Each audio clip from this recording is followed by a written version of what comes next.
The Chinese emperor is a frequent subject of modern fantasy. If one becomes the emperor, the most powerful man in the empire, he can travel to anywhere as he wishes, do anything he pleases, and live in unparalleled splendor as he could. Or could he really? In reality, imperial power was often more constrained than romanticized portrayals suggest. In the southern dynasties, emperors relied heavily on the aristocracy to govern. In the later Tang dynasty, their livelihood often depended on the favor of powerful eunuchs. And during the northern Song and Ming dynasties, many emperors were also frequently checked by an assertive bureaucracy. Nevertheless, since the Mongols started the practice of beating officials at court during the Yuan dynasty, the emperor's power within the Chinese government has gradually become more and more centralized. By the Qing dynasty, imperial power had become so centralized that the emperor held a position of unmatched authority. With the exception of a brief phase in the early years and again in the final decades of the dynasty, there was no dominant aristocracy without imperial support. No powerful eunuchs pulling strings behind the scenes, no officials endlessly lecturing on the virtues required of a sage king, and no women in the inner court bold enough to interfere in political affairs. Still, Qing emperors were limited in what they could and should do. Rather, extreme centralization also meant the operation of a refined system of rituals and routines, laid down by the founder of the dynasty and reinforced by each generation of rulers. Throughout the Qing dynasty, 11 emperors reigned.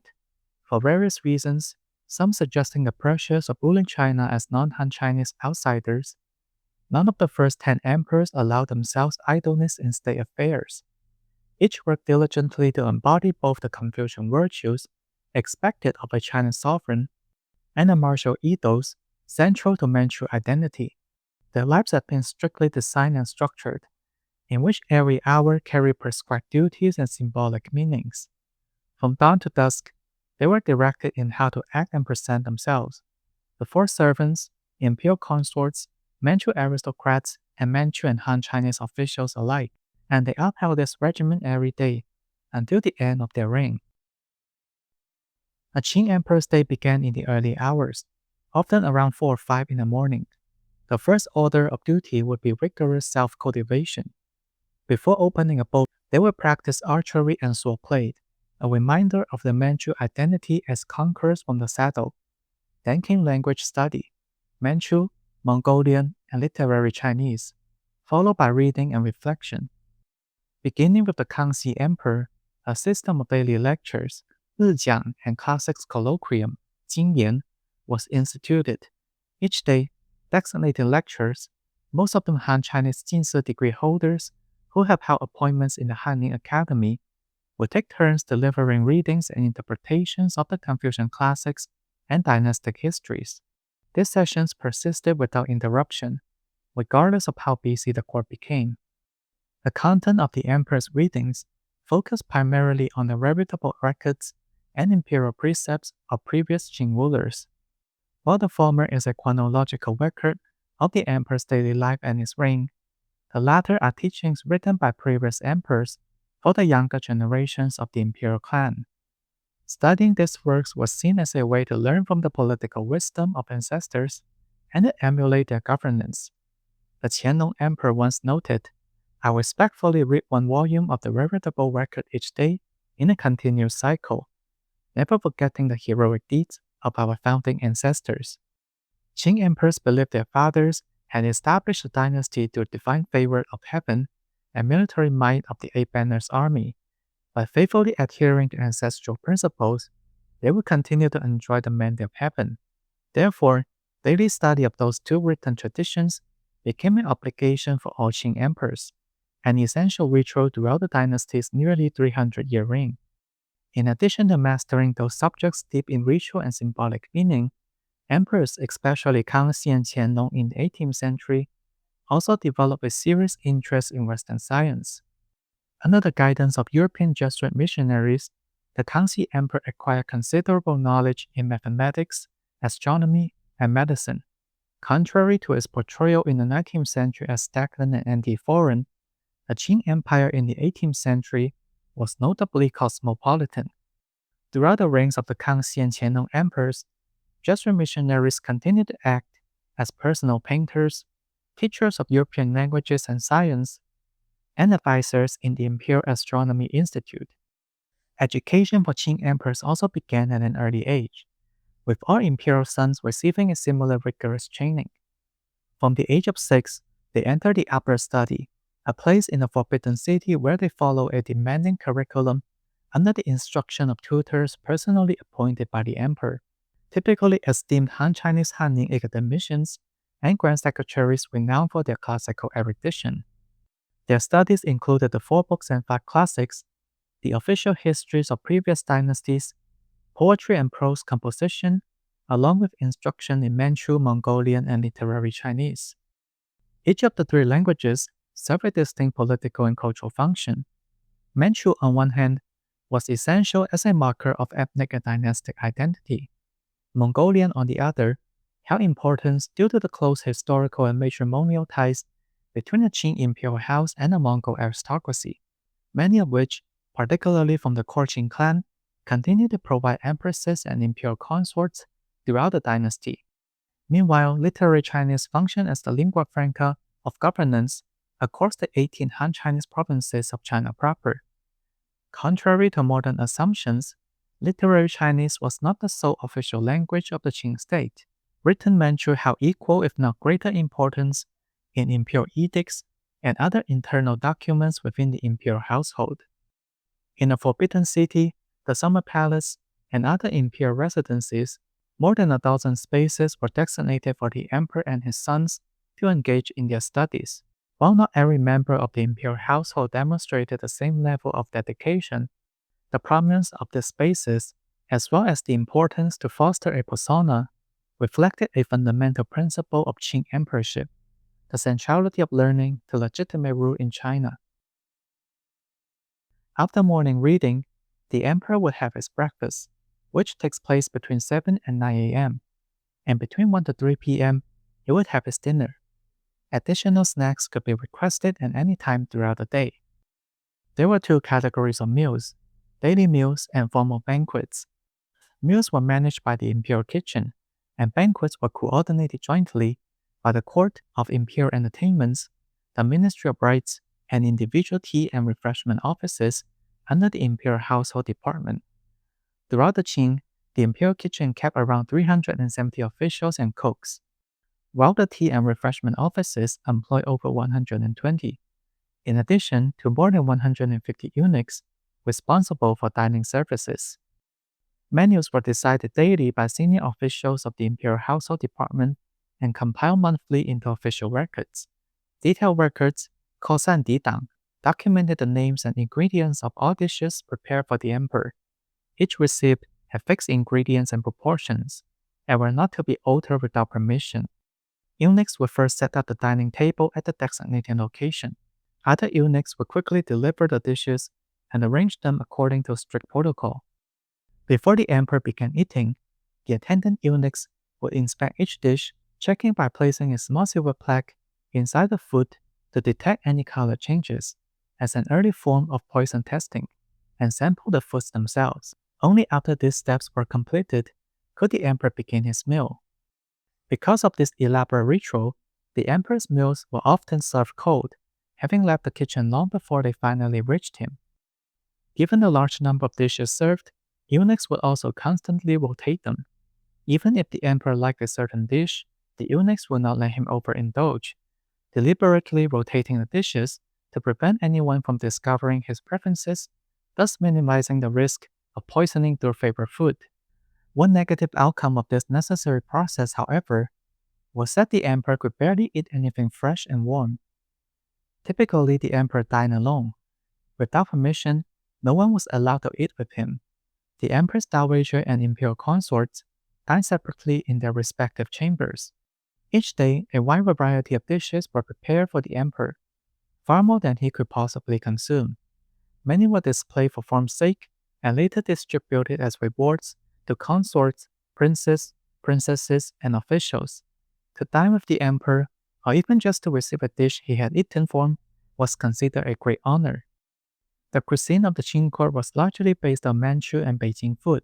However, as the Kangxi and Qianlong emperors in the 18th century make their southern tours to the prosperous Jiangnan region, local specialties from southern cities like Suzhou and Hangzhou were also introduced into the court menu, eventually forming a distinctive palace cuisine that blended regional flavors into one of the most refined culinary traditions in Chinese history. Banquets were typically held in different halls in the Forbidden City, such as the Hall of Supreme Harmony, the Hall of Preserving Harmony, and the Palace of Heavenly Purity. During such events, the emperor sat alone at a raised central table on a day, facing south.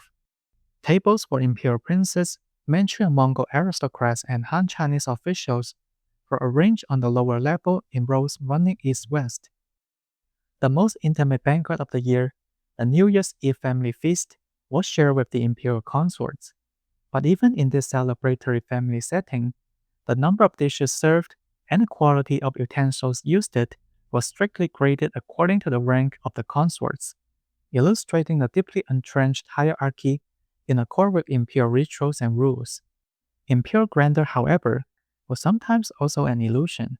In his diary, a 19th century Han Chinese official, Yun Yuding, recorded the details of a banquet held at the Hall of Benevolence and Longevity in the Summer Palace. The menu featured a range of Manchu specialties, but aside from the fruits, Yun Yuding noted that much of the food was either undercooked or bitten by worms, rendering it nearly inedible.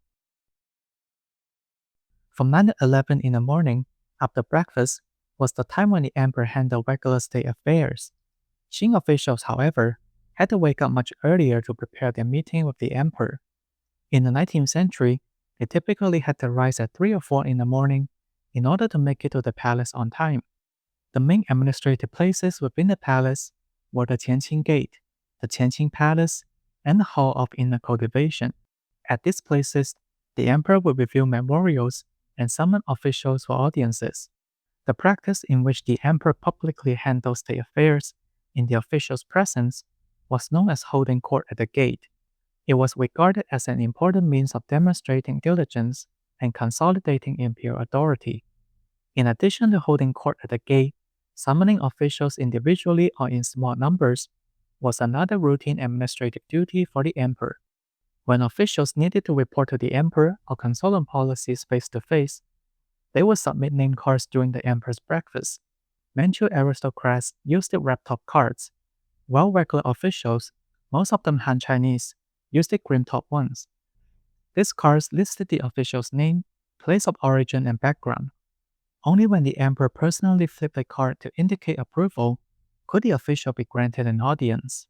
The emperor might summon officials anywhere from ones to thousands of times a day. After each audience, he would inscribe comments in vermilion ink on the official's resume or the memorial submitted for the audience. Besides meeting with officials, a large portion of the emperor's daily time was spent reading and annotating memorials submitted by local officials from across the empire. This was particularly true during the reign of Emperor Yongzheng in the 18th century, who was known for his tireless work ethic. According to surviving archives, Emperor Yongzheng personally annotated tens of thousands of memorials. His comments ranged from just a few words to several hundred, and in some cases, even over 1,000 characters. This tireless model worker once remarked, "In a single day, I may review 20 to 30 memorials, sometimes even 50 to 60, all personally read and annotated by me, never allowing a single one to be delayed." Far from offering perfunctory responses like "I am aware," Emperor Yongzheng frequently provided detailed and substantive, and sometimes even emotional feedback. He not only guided officials in their administrative duties, but often assumed the role of a personal mentor. The relatively brief duration of his reign, just 13 years, and his death at the age of 58, notably shorter than both his father Kangxi, who lived to 69, and his son Qianlong, who lived to 89, suggests that Yongzheng may have succumbed to the toll of relentless overwork. It appears that he quite literally worked himself to death. Taken from another view, the exhaustive workload of Qing emperors also suggests that they have truly realized the ideal of sole decision-making on all state affairs under heaven. Even though the Qing court has central agencies like the Council of State, the Grand Secretariat, and a Grand Council to assist the emperor. None had decision-making power. Ultimately, all matters of state were decided by the emperor alone. Like every dynasty in Chinese history, the Manchu Qing emperor dressed in accordance with the empire's sartorial code, and clothing served as a powerful expression of imperial authority. But unlike previous Han Chinese dynasties, which largely follow a continuous 2,000-year-long tradition of robes and caps outlined in the rites of Zhou, the Manchu rulers, being an ethnic minority who had seized control of the Central Plains, introduced unprecedented changes to the Chinese sartorial tradition. Even before entering China proper, Hong Taiji, the founding emperor of the Qing, had already warned his officials. The system of dress is the foundation of the state. Our nation is founded on horsemanship and archery. We must not abandon the customs of our ancestors. Emperors after him faithfully upheld these traditions, favoring attire designed for mobility and martial utility. One easy but not defining way to distinguish a bannerman from a Han Chinese in this period, for instance, is by checking whether their long gown have 4 slits instead of 2, a design that made riding much easier.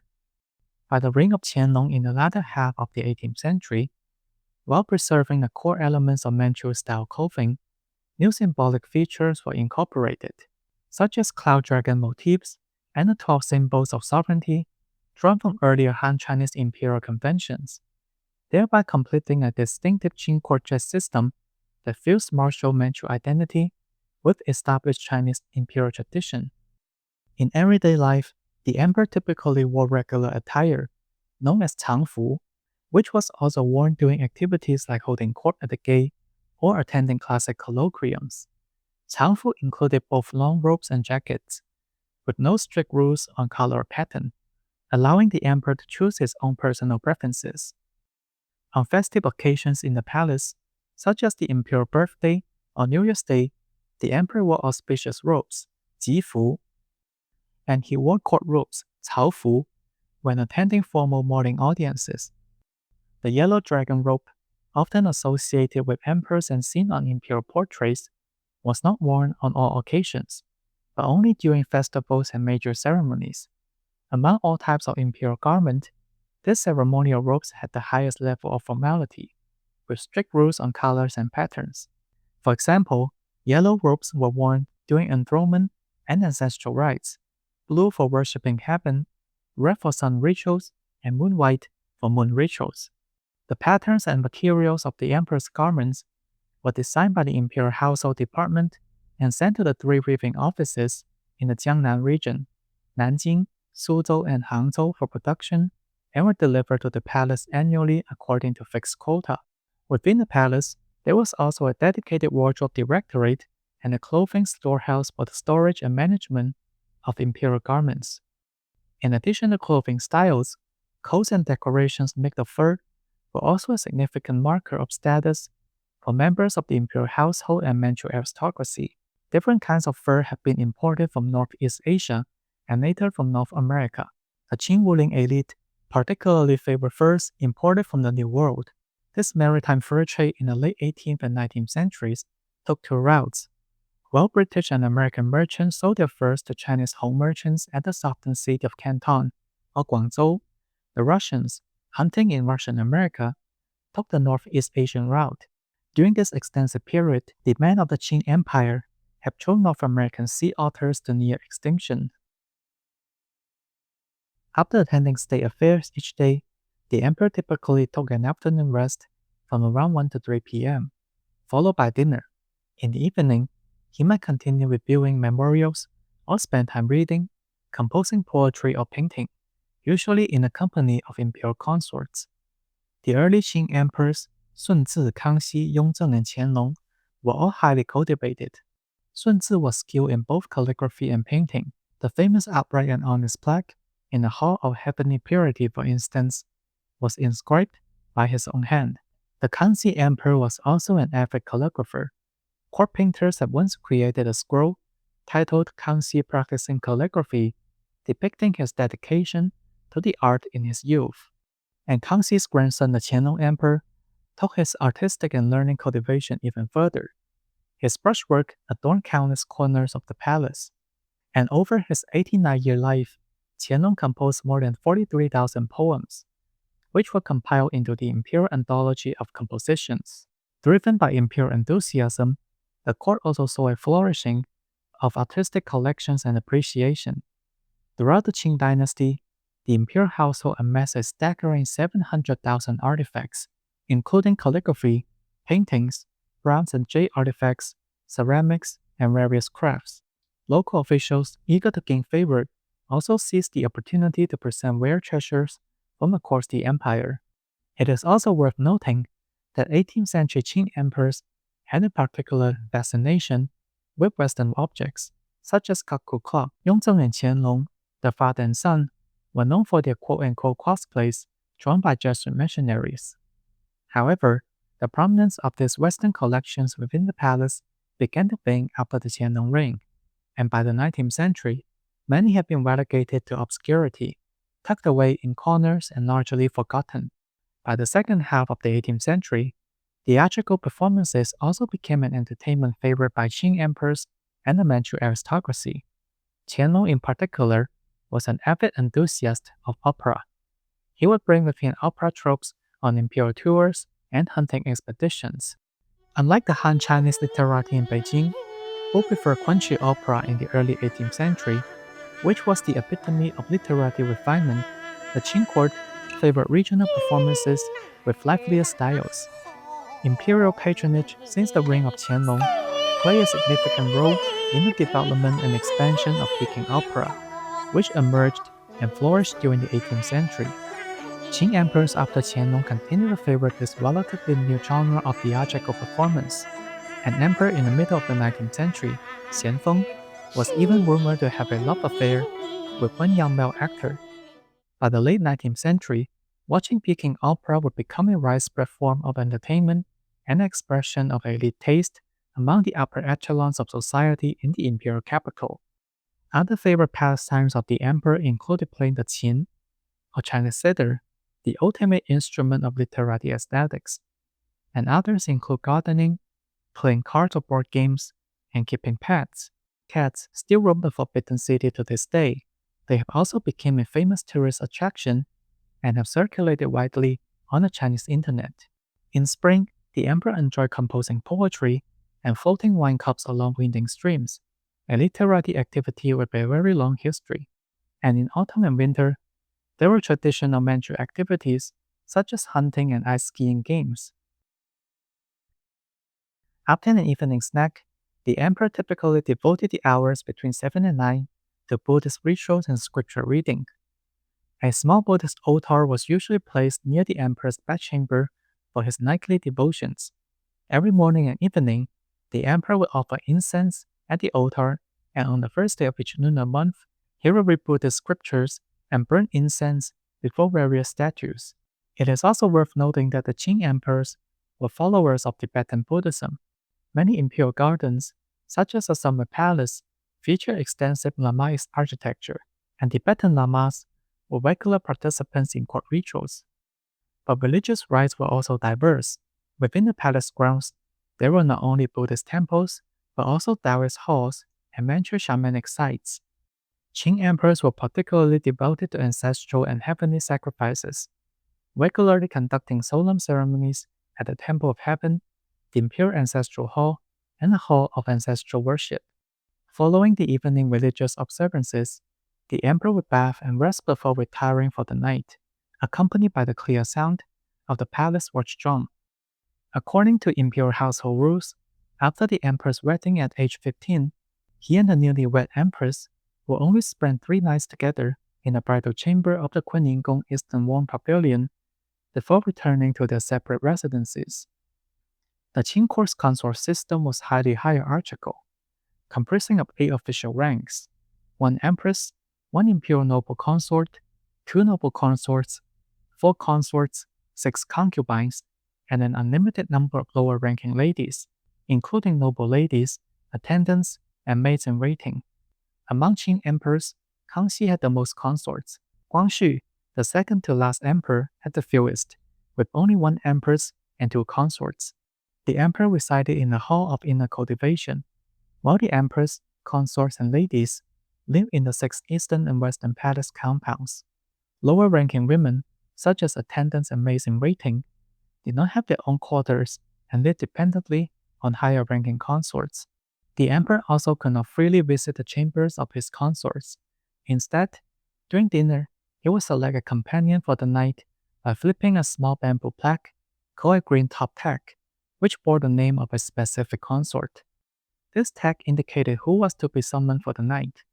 The chosen consort would then spend the evening in the emperor's residence, though she was not permitted to sleep beside him throughout the entire night. Instead, she would stay in one of the adjoining side rooms. When the emperor retired for the night, only his personal eunuchs were allowed to remain nearby, while all others had to withdraw. Lastly, it is worth noting that the emperor's personal sleeping quarters were surprisingly small and unassuming, creating a striking contrast with the grandeur of the Forbidden City and its majestic halls and opulent architecture. In Chinese, there's a saying one cannot withstand the cold when in high places. As you climb higher and higher, the warmth of companionship fades, leaving you increasingly alone, until at last you find yourself confined within a small, solitary space that is called power. And this, in essence, was the typical routine of a Qing emperor in his daily life. From study and meals to governance, rest, leisure, spiritual devotion, and finally, sleep.